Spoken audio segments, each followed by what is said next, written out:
Hello दोस्तों, स्वागत है आपका अपने चैनल इमेजिनरी रूट्स में। आशा करता हूँ आप सब लोग बेहतर होंगे और बेहतर होते जा रहे होंगे। और आप सभी लोगों को नवरात्रि की बहुत बहुत बधाइयाँ। आज है माँ ब्रह्मचारिणी का दिन।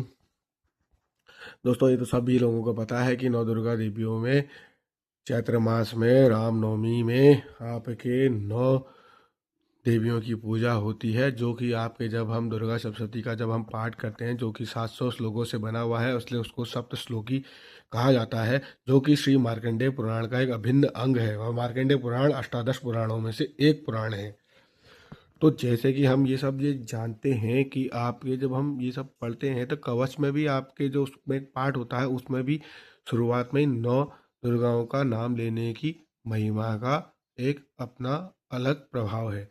9 आपके नाम कैसे होते हैं, ये मैं पहले भी एक शॉर्ट वो आपके रील बना चुका हूँ, लेकिन मैं आपको फिर बता देता हूँ। वो है शैलपुत्र, माँ शैलपुत्री, प्रथमम शैलपुत्री, द्वितीयम ब्रह्मचारिणी, तृतीयम चंडीगढ़ी, चतुर्थम कुष्मांडी, पंचम स्कंदमातृ, षष्ठी कात्यायनी च, सप्तम कालरात्रि, अष्टम महागौरी, नवमम सिद्धिदात्री। ये आपके 9 दुर्गा देवियों के 9 नाम हैं। अब यहाँ पर को मैं आपको एक विशेष बात बताने के लिए मैं ये वीडियो बना रहा हूँ, क्योंकि ये सब चीज़ें तो आप सभी लोगों को पता ही होगा, जितने भी लोग आपके सत्य सनातन धर्म से जुड़े हुए लोग हैं उनको ये सब बातें पता ही होंगी। लेकिन मैं आपको सिर्फ एक चीज़ ये कहना चाहता हूँ, माँ का तो स्वरूप आपके हर एक रूप में है। वो आपके अपने घर में भी है, वो आपके बहनों में भी है, वो आपके अपने बच्चियों में भी है, वो आपके समाज में अन्य सभी वर्गों में है। वो आपके दृष्टिकोण है कि आप उनके प्रति कैसा दृष्टिकोण रखते हैं। और आपके मातृ शक्ति तो हर किसी के अंदर है। माँ तो वो है, अगर बच्चे को कुछ भी हो जाए तो सबसे पहले माँ का ही कलेजा फटता है। और अपने बच्चे को 9 महीने कोख में रखती है वो माँ, जिसके बारे में हम बात कर रहे हैं। हम तो उसकी बारे में हमारी ये छोटी सी वीडियो में या ये हमारी छोटी सी जुबान से हम उसकी महिमा बता ही नहीं सकते, क्योंकि आपके जो 9 महीने अपनी कोख में, 9 महीने 10 महीने साल भर जितना भी समय लगता है, कभी आपके आजकल जल्दी भी हो जाते हैं पोषण तत्वों की कमी से, तो आपके बहुत सारी कमियां हो जाती हैं। तो जो भी है, लेकिन आपके जो अपने शरीर में आपके इतने लंबे समय तक एक बच्चे को रखती है, उसकी बरोबरी करना तो हमारे लिए संभव है। वैसे भी आपके इसमें जो और श्लोक बने उसमें भी यही कहा गया है, तो हमें माता पिता तुम्हें, तुम्हें बंधु सखा तुम्हें, तुम्हें विद्या द्रविण तुम्हें, तुम्हें सर्वम देव देव। लेकिन सबसे पहले माँ ही आती है, माता पिता गुरु देवता कहते हैं ना, पहले माँ फिर पिता फिर गुरु फिर देवता।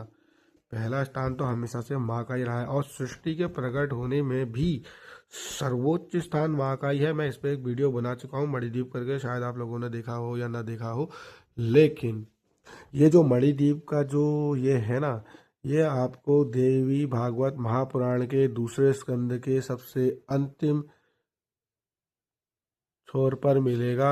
आखिर में मणिद्वीप के बारे में ही उसमें वर्णन है, मैंने तो उसमें कम बताया है। अगर आप पढ़ने के इच्छुक हैं तो आप श्रीमद् भागवत देवी पुराण के द्वितीय खंड के अंतिम छोर को पढ़ सकते हैं। अब चलिए हम आगे बढ़ते हैं।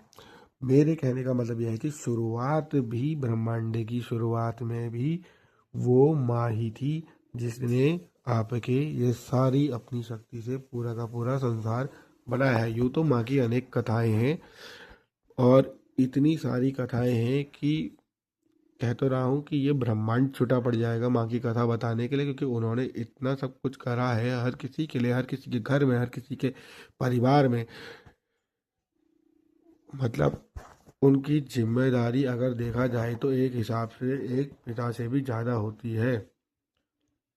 अगर ये कहा जाए कि हम किसी एक बैग को या आधा किलो का भी या 100 किलो का बाट भी अगर हमसे ये कह दिया जाए कि हम पकड़ करके थोड़ी देर हम मतलब हमसे कहा जाए, कोई हमसे शर्त लगाए कि मैं तुमको मतलब असंख्य कीमत देता हूँ, मैं पृथ्वी का राज्य देता हूँ, त्रिलोकी का राज्य देता हूँ, ब्रह्मांड का राज्य देता हूँ, तुम सिर्फ और सिर्फ एक 100 ग्राम 50 ग्राम अपनी शक्ति के अनुसार आप जितना उठा सकते हैं उतना ही एक कोई पत्थर या कोई भी चीज आप उठा करके रखें, आप उठा करके रखें, तो मुझे नहीं लगता कि कोई भी व्यक्ति उसको 9 महीने तक या 10 महीने तक एक ही उस अपने साथ में लेके, जिसका साइज भी बढ़ता जा रहा है दिन प्रतिदिन। जिस चीज को आपने पकड़ा है ना, मान लीजिए आपने 100 ग्राम का बाट पकड़ा, अब आपने 100 ग्राम आलू ले लिए या 100 ग्राम पानी ले लिया या 100 ग्राम कुछ भी लिया, उसका साइज भी बढ़ता जा रहा है और वो भी आपके साथ में, तो आप उसको नहीं होल्ड कर पाएंगे। हम मुश्किल से 5 मिनट 10 मिनट, 5 मिनट 10 मिनट भी ज़्यादा ही हो गया, कर ही नहीं सकता कोई। और अगर कोई ये सोच रहा हो कुबुद्धि कि मैं उसको पेट में बांध के भी कर लूंगा, तो पेट में बांध के भी नहीं कर सकता, पेट में छेद हो जाएगा तेरे।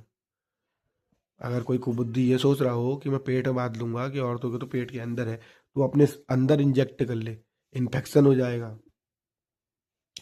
क्योंकि मर्दों के बस की वो चीज़ है ही नहीं जो चीज़ आपके औरतों के बस में है।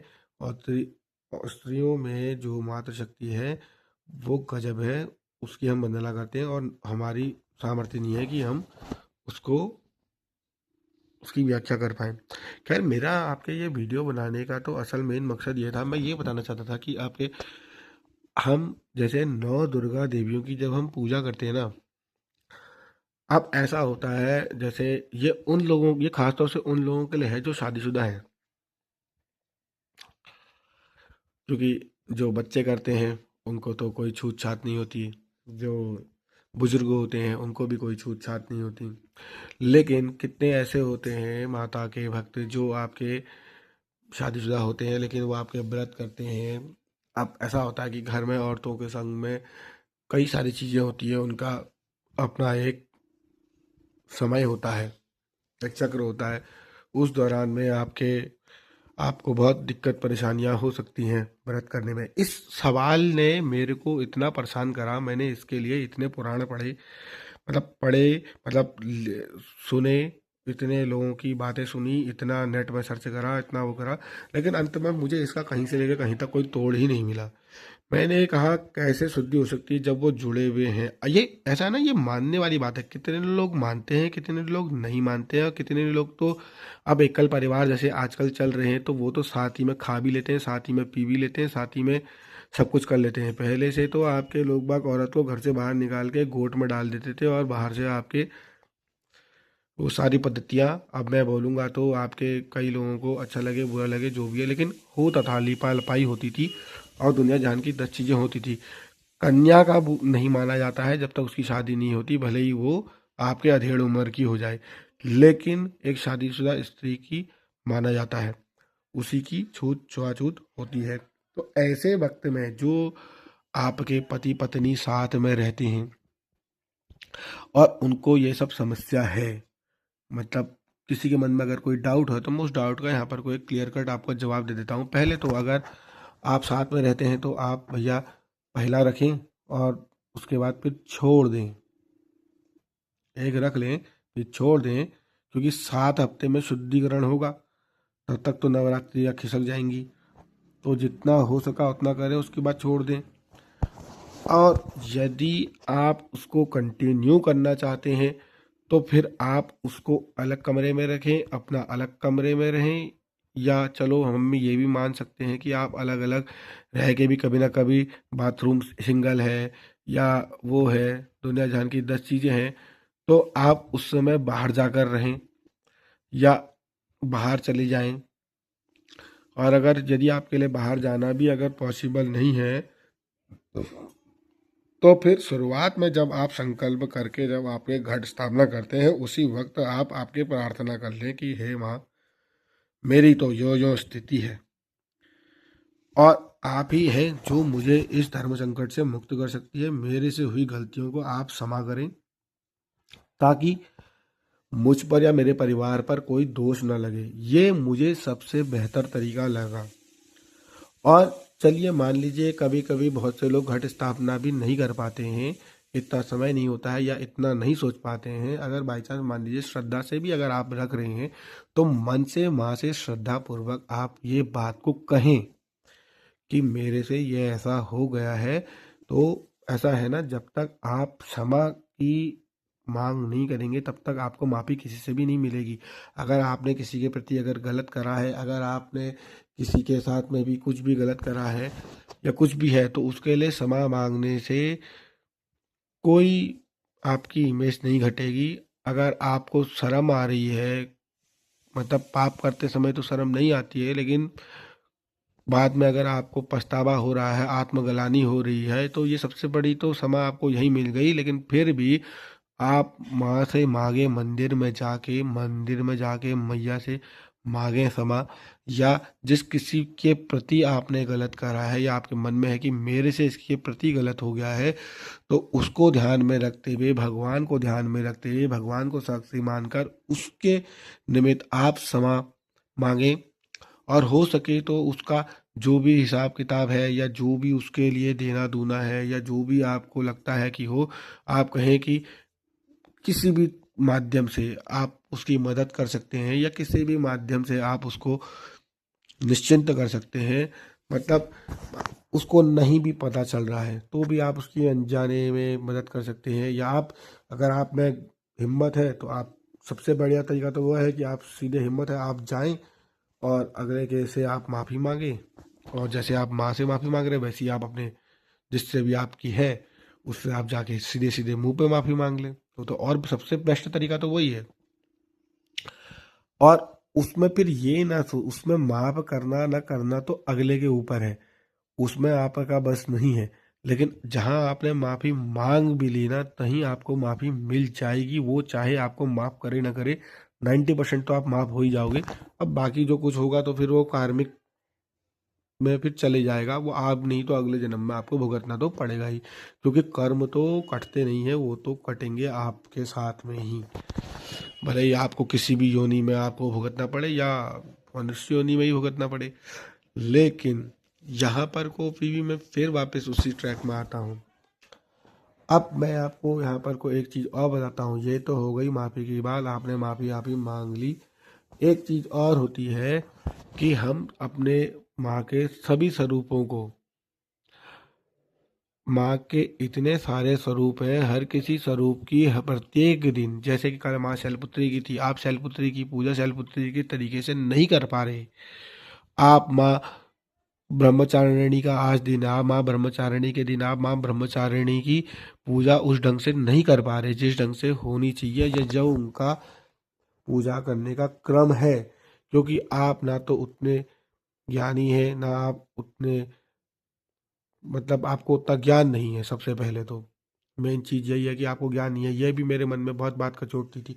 तो इस चीज़ के लिए आप मन में माँ के किसी एक स्वरूप का ध्यान करें, या माँ दुर्गा का स्वरूप का ध्यान करें, माँ जगदम्बा के स्वरूप का ध्यान करें, माँ काली के स्वरूप का ध्यान करें। आप अपनी जिस भी माँ को आप मानते हैं, आपके अगल बगल में किसी माँ का मंदिर है, या जिस भी माँ को आपने बचपन से आपने पूजा करा है, जिस स्वरूप में आपने देखा है, आप उस स्वरूप को मानकर आपके उन 9 दुर्गाओं की पूजा करें। आपको 9 के 9 दुर्गाओं का फल मिलेगा। और यदि अगर आप एक एक करके भी अगर उनका नाम भी ले लेते हैं सवेरे 9 बार, वैसे तो मंत्रों की तो कोई कमी नहीं है, मंत्र तो बतेरे हैं बाहर बताने के लिए संस्कार चैनल में, और आपके दुनिया जहान के यूट्यूब में आपको बहुत सारी चीज़ें मिल जाएंगी। लेकिन मैं जो आपको चीज़ें बता रहा हूँ, इन चीज़ों के बारे में व्यक्तिगत तौर पर आपको नहीं सुनने को मिलेगा, ना कोई आपको बता पाएगा। और शायद कोई बताने की कोशिश भी कर रहा होगा तो शायद आप वहाँ पर आपकी उपस्थिति या आपका ध्यान नहीं होगा। लेकिन इस वीडियो के माध्यम से आप लोगों को ये सब जानकारी देकर मुझे बहुत प्रसन्नता हो रही है कि आप सब लोग इस कष्ट से मुक्त हो रहे होंगे। और एक चीज़ मैं आपको बताता हूँ, पहले मैंने आपको बताया माँ दुर्गा के नाम, फिर मैंने आपको बताया माँ दुर्गा की पूजा के दौरान में होने वाली आपकी घटनाएं और उसका निवारण, फिर मैंने आपको बताया माँ के पूजा में आप 9 देवियों का कैसे ध्यान करें, क्या करें कैसे ना करें। अगर आपको इन सारी माताओं को अगर मतलब एक एक करके अगर पूछना है तो उसके लिए तो बहुत सारे मंत्र हैं, वो तो आप या देवी सर्वभूतेषु शैलपुत्री रूपेण संस्था नमस्तस्यै नमस्तस्यै नमस्तस्यै नमो नमः ऐसे करके आप पूरी 9 देवियों के नाम भी ले सकते हो। और ऐसे ही करके आप आपके इसको एक साथ भी करना चाहो तो आप ऐसे भी कर सकते हो। या देवी सर्वभूतेषु शैलपुत्री ब्रह्मचारिणी चंद्रघंटा कुष्मांडा स्कंदमाता कात्यायनी कालाती महागौरी सिद्धिदात्री रूपेण संस्थिता नमस्तस्यै नमस्तस्यै नमस्तस्यै नमो नमः ऐसे करके भी आप कर सकते हो। और नहीं तो ओम ऐम ह्रीम क्लीम चामुंडाय विच्चे, ये तो माँ का बहुत बड़ा मंत्र है। ऐम ह्रीम क्लीम चामुंडाय विच्चे माँ का तो सिद्ध मंत्र है, बहुत बड़ा मंत्र है, इसको भी आप कर सकते हो। और आपको मैं एक चीज़ और बताऊं, मैंने आपको हमेशा से एक बात कहूं, माँ के तो आप पूजा कर ही रहे हो और नवरात्रि में आप फिर उसके बाद कन्या भी खिलाओगे, अष्टमी को, नवमी को, दसवीं को, जब भी आपका जो भी आपने संकल्प लिया है। लेकिन मैं आपको एक चीज़ और मैं आपको ये बताता हूँ, जो मैंने पहले बीच में बताई थी कि आप जब कभी ऐसा हो जाए कि घर में आपकी भार्या के साथ में ऐसी स्थिति हो तो आप पौर्णमासी के दिन आपके व्रत खोल सकते हैं दोबारा, मतलब उस दिन आप कन्या खिला सकते हैं और इससे कन्या पूजन आप पौर्णमासी में कर सकते हैं। और दूसरा मैं एक चीज़ ये कह रहा था कि जैसे अगर मान लीजिए जैसे कि बहुत सारी तरीके से बहुत सारी पद्धति से माँ की पूजा होती है, माँ की पूजा के लिए कोई एक तरीका नहीं है, बतेरे तरीके हैं, सात्विक तरीके हैं, राजसी तरीके हैं, तामसिक तरीके हैं। वो आपके ऊपर है, आप कैसे कैसे करते हैं पूजा। बीजात्मक करते हैं, मंत्रों से करते हैं, या अपनी श्रद्धा भाव से आपको जो कोई आरती आती है वो आरती गाते हैं। और सबसे बेस्ट तरीका मैं आपको एक बात बताऊं, जिनकी माताएं जीवित हैं या जिनकी माताएं जीवित नहीं हैं वो भी आप अपनी माँ के पैरों का स्पर्श करके आपके 9 दुर्गा देवियों का, 10 महाविद्याओं का, 52 शक्तिपीठों का, 108 शक्तिपीठों का, समस्त मणिद्वीप में बैठी हुई आपके समस्त देवियों का, माँ पूर्ण भुवनेश्वरी देवी का, सभी देवियों का आपको आशीर्वाद आपके माँ के चरणों में मिल जाएगा। और हम तो सबसे ज़्यादा सीधी सी बात है, मैं खुद अपने लिए ही कहूँ तो मैं खुद ही अपनी मम्मी से, अपनी माँ से बहुत लड़ता हूँ। और हर एक बच्चा लड़ता है अपनी माँ से, क्योंकि उसका बस अपनी माँ से ही होता है। और हम लड़ते हैं और जाने अनजाने में हम उल्टा सुल्टा भी बोल देते हैं, और एक माँ ही है जो सब बातें पचा भी जाती है। इसीलिए अब ये वक्त है आपके पास, वो 9 दिन हैं जब आप अपनी माँ की सेवा करके आप अपनी माँ के प्रसन्न कर सकते हैं। और माँ के आशीर्वाद से बड़ा कोई आशीर्वाद नहीं होता है। जय माता की, जय हिंद, जय भारत, हर हर महादेव।